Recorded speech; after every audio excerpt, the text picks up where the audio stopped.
Butternut squash soup seems so gourmet that I think a lot of people are intimidated to try to make it at home. But today I'm going to change that because this is a healthy comfort food favorite that couldn't be any easier to put together on your own.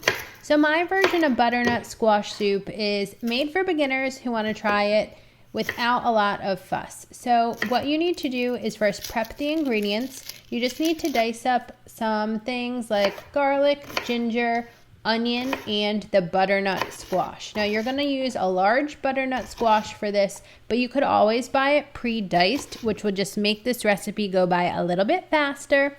And instead of roasting the butternut squash in the oven before making the soup, we're just going to put it right in. It still gets a nice buttery flavor to it, but it may not be as rich. It's a little bit more mild, still super tasty. So you saute up the onions in some olive oil, salt, and butter, and then you add in the butternut squash, and you cook that down, not till it's completely soft, but for about 10 minutes. Then you want to add in your spices. There's some fresh thyme, sage, rosemary, and garlic in there, along with a little black pepper. So you add that all in, cook it for about a minute, keep stirring it, and then you want to add in your vegetable broth. Now, you add in a few cups of this, and about 3 cups gives me the perfect consistency, but you could always add a little bit more later if you think your butternut squash soup is too thick. So bring that to a boil over high heat, put the lid on top, and then set it down to a medium-low simmer. And here I'm toasting up some pine nuts. You could also put pepitas, which are pumpkin seeds, on top at the end.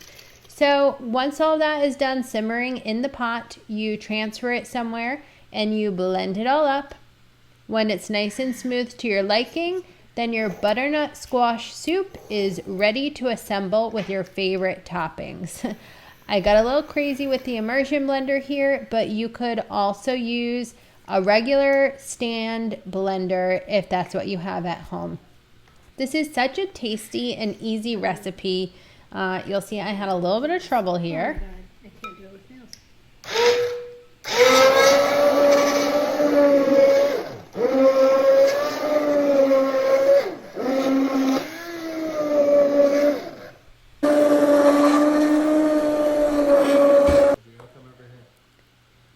And then when it's all blended up, oh, look at that. It's delicious. It's like basically ready to eat. I put on some fresh chopped cilantro.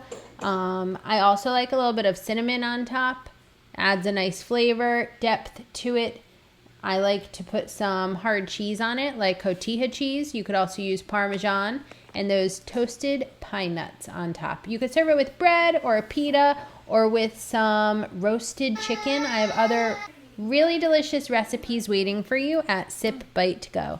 See you next time. Bye.